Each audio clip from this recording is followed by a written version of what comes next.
বন্ধুরা সবাই কেমন আছো? বন্ধুরা আজকে তোমাদের আপন মায়ের সাথে রাতে কাজ করার অসাধারণ একটি সত্য ঘটনা বলবো। গল্পটি শেষ পর্যন্ত শুনলে তোমরা বাধ্য হবে হাতের কাজ করতে। না হলে সবাই আমাকে কাজ করে দিয়ে যাবে, আমি বাধা দেব না। আমি হাসান।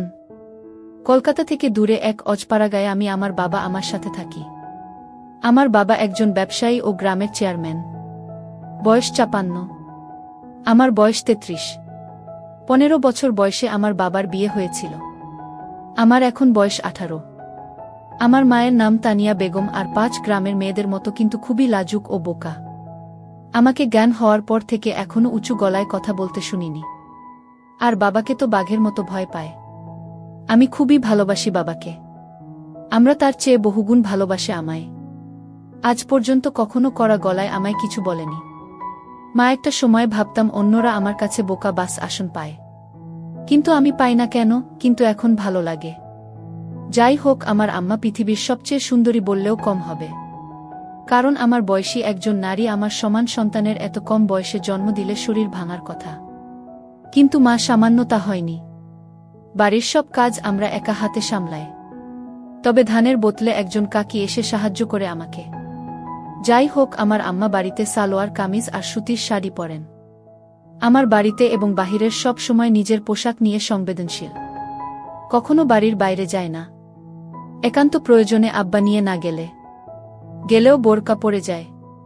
আর বাড়িতে সর্বোচ্চ হলেও না বুকে গুলি কোমরে বেঁধে নেয়। আমার কাছে আমার সৌন্দর্য হঠাৎ করে প্রকাশ পায়। একদিন রাতে প্রস্রাবের চাপে ফেলে উঠে বাইরে যায়। আমাদের টয়লেট ঘর থেকে একটু দূরে। আব্বা আমার ঘরের সামনে দিয়ে যেতে হয়। তো আমি তাদের ঘরের সামনে আসতে একটা শব্দ পেলাম।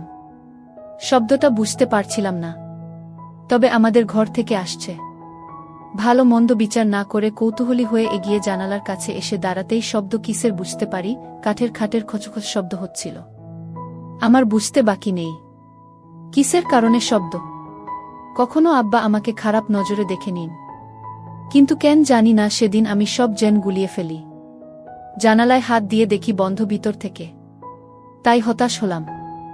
কিন্তু হঠাৎ নজর পড়ল জানালার পাশ দিয়ে টিনের জোড়ায় কিছুটা ফাঁকা দিয়ে ভিতর থেকে আলো আসছে। আমি তাড়াতাড়ি চোখ রাখি তাতে। এরপর যা দেখলাম তা ছিল আমার রক্ত গরম করা দৃশ্য। আমি ওটা ভুলে প্রচণ্ড প্রস্রাব পাওয়ায় দৌড়ে টয়লেটে যায়। প্রস্রাব করে এসে আর একবার চোখ রাখলাম, কিন্তু এবার মনে একটা বজ্র পড়ল। আমার উপর এখন আবার শুয়ে আছে, কিন্তু আমার চোখ দিয়ে টপটপ করে পানি পড়ছে মাটিতে। এটা দেখে আমার বুকে প্রবল আঘাত পেলাম। আমার কাছে কেন আমাকে প্রথম কাঁদতে দেখে আমার অস্থির লাগছিল। ইচ্ছে করছিল বুকে জড়িয়ে জিজ্ঞেস করি কেন কাঁদছ, কিন্তু পারলাম না। এদিকে আব্বা উঠে পড়ল আমার উপর থেকে। আমরা তখন এগিয়ে আসছিল দরজার দিকে। আমি তৈরি করে দৌড়ে নিজের ঘরে গিয়ে দরজা হালকা ভিড়ে উকি দিলাম। আমার ঘর থেকে বের হয়ে বাহিরে পুকুরের দিকে যাচ্ছে। আমার খুব ইচ্ছে করছিল আমার গোসল করা দেখা, কিন্তু সাহস করে উঠতে পারিনি। আম্মা ভেজা শরীরে আবার ঘরে ঢুকল। আমি সে রাতে হাত দিয়ে নিজেকে শান্ত রাখলাম। এতদিন মায়া মমতা মোদি আমার প্রতি যে শ্রদ্ধা ভক্তি ছিল তার সব এখন অন্য জোয়ারে ভাসতে লাগল। রাতে আমাকে নিয়ে স্বপ্নদোষ হল। পরদিন সকালে ঘুম থেকে উঠে দেখি আম্মা উঠোনে ধান শুকোচ্ছে। কাজের কাকিও এসেছে।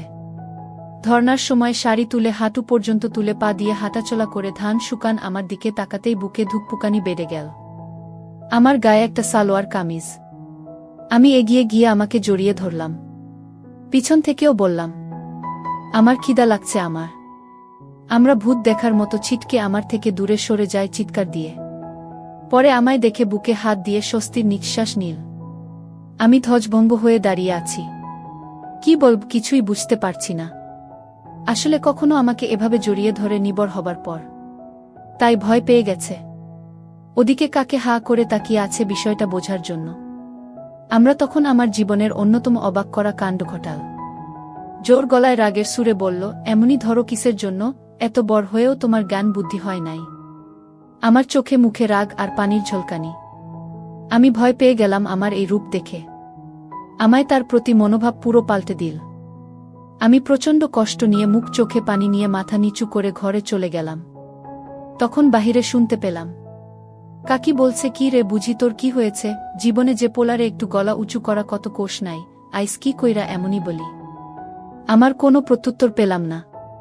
মন খারাপ করে সে যে ঘরে ঢুকেছি আর বের হইনি। ঘুমিয়ে পড়েছি। দুপুরে হঠাৎই একটা শব্দে ঘুম ভাঙল। ঘুম ভাঙতেই চমকে শোয়া থেকে উঠে বসে পড়ি। আম্মা আমার পাশে বসে অকাতরে কেঁদে চলেছে ফুপিয়ে ফুপিয়ে। আমি, কি হয়েছে আম্মা? কান্দেন কেন? কি হয়েছে কণা মারে? আমায় বুকে জড়িয়ে ধরে কাঁদতে লাগল, বলে উঠল, আমাকে মাফ করে দাও বাবু। আমি, আইস আমার বাবুর আরে বোকা দিচ্ছি। তুমি মন খারাপ করো না সোনা, রাগ করো না। আমি সকালে আমার সাথে এই আমাকে মেলাতে পারছি না। আমরা পরনের সকালে পোশাকি, তবে ঘাম ঝরানো শরীরে এখনো ধান লেগে আছে। আমার বুকে আমার মাথা, ঘামের গন্ধ খারাপ হয়, কিন্তু মায়ের গায়ে নাকি এক তৃপ্তি স্নেহের ঘ্রাণ থাকে। আমিও তাই পেলাম। আমার কান্না থামাতে আমি আমার হাত ধরে বললাম, আপনি আমার আম্মা, আপনার উপর আমি রাগ কেন? আপনি বলবেন না তো কে বলব? আমার ভুল করেছি তাই বকছেন? আমরা বলল, আমার মনটা খারাপ ছিল ময়না, তাই মাথায় কাম করতা ছিল না। বেলা তোমায় বলছি, আমারে মাফ কইরা দিয়ে পড়ান। আমি, আপনি এসব বইয়ের নাম, আমি আপনাকে ভীষণ ভালোবাসি। আপনি এমন করলে আমি কষ্ট পাই। আপনার উপর আমার কোনো রাগ নেই। কান দেন না দয়া করে। আমার কান্না থামাতে কিছুটা। তখন বললাম, আমার খিদা লাগছে আমার। আম্মা, হতো না? এই তো আসো আমার লাগে। আমার পোলারা সকাল থেকে কিছু খায় না, কি মুখ পুরি আমি। আমি আমার মুখ চেপে থামিয়ে বললাম, এসব করবেন না আম্মা, আমার কষ্ট হয়। বলে, আমি কি এক সাহসিকতায় জানি না। আমার ছোট্ট একটা হামি দিয়ে বসলাম। সেকেন্ডের জন্য আমিও স্তব্ধ হয়ে গেলাম, কিন্তু আমার খানিক কোনো বিরূপ প্রতিক্রিয়া ছিল না। উল্টো আমায় অবাক করে আমার গালেও দিয়ে আমার সোনা বলে বুকে জড়িয়ে ধরল। আমি আকাশপাতাল এক হওয়ার মতো অবস্থা হয়ে গেলাম। আসলে কখনো এমন কিছু ঘটেনি এর আগে। সাধারণ তোমার সন্তানের এ ধরনের আচরণ স্বাভাবিক, কিন্তু আমাদের বিষয়টা ভিন্ন। এত বড় হয়েছি, কখনো এমন করিনি কেউ হঠাৎ করা একটু অস্বাভাবিক। কিন্তু আমার কান দিয়েও আমি অবাক। আমার হাত ধরেই বিছানা থেকে নেমে নিয়ে বাইরে উঠোনে এক পাশে গাছের নিচে বসিয়ে দিল। আমি গুলি করে বসলাম। আমরা তখন ভিতরে গিয়ে প্লেটে করে খাবার আনন। আমায় খাইয়ে দিল নিজ হাতে, মাঝে হঠাৎ আবার কে দিল। আমার দিকে চেয়ে আমার গালে হাত রেখে, আমি, আবার কাঁদছেন? আপনি সব ভুলে যান। আমি না আপনার পোলা, আমারে ভালোবাসেন বলেই তো বকছেন। না হলে বকতেন না তো। আমি আমার চোখ মুছে দিলাম। তারপরও থামে না। আমি আর খাব না, আপনি কাঁদলে আমি উঠে চলে যাচ্ছি। তখনই আমার হাত ধরে বসিয়ে দিল, বল, আচ্ছা আর কান্না, বসো বসো। আমি মার চোখ ভালো করে মুছে দিয়ে আবার আমি দিলাম। প্রথমবার দিয়ে সাহস বেড়ে গেছে। মা এবারও কিছু বলল না।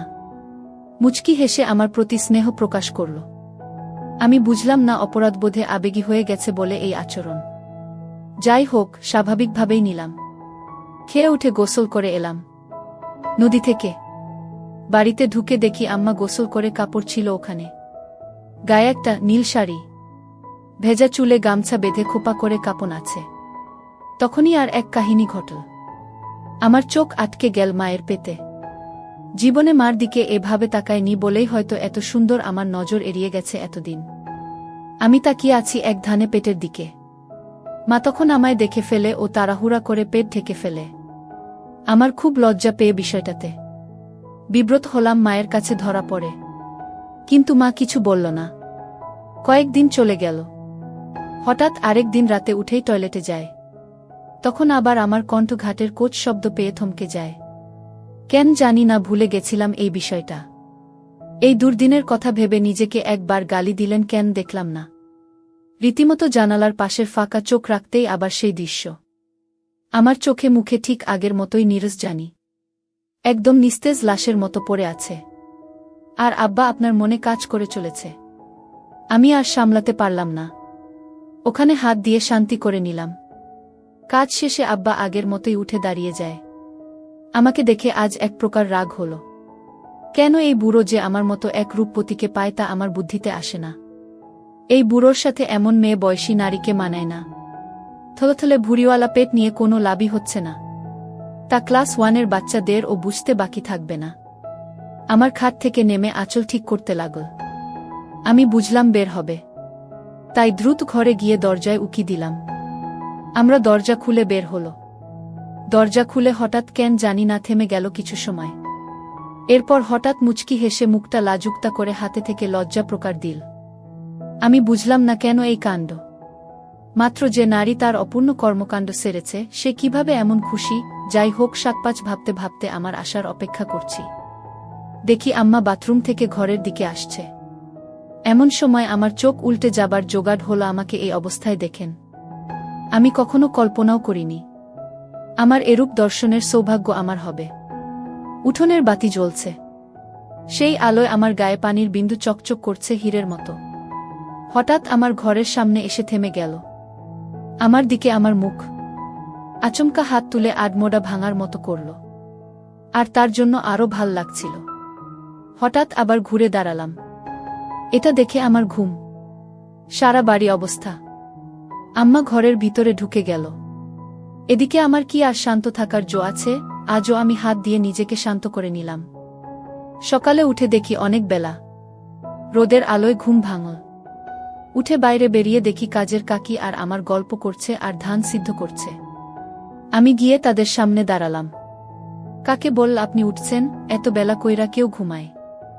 আমি মুচকি হাসলাম।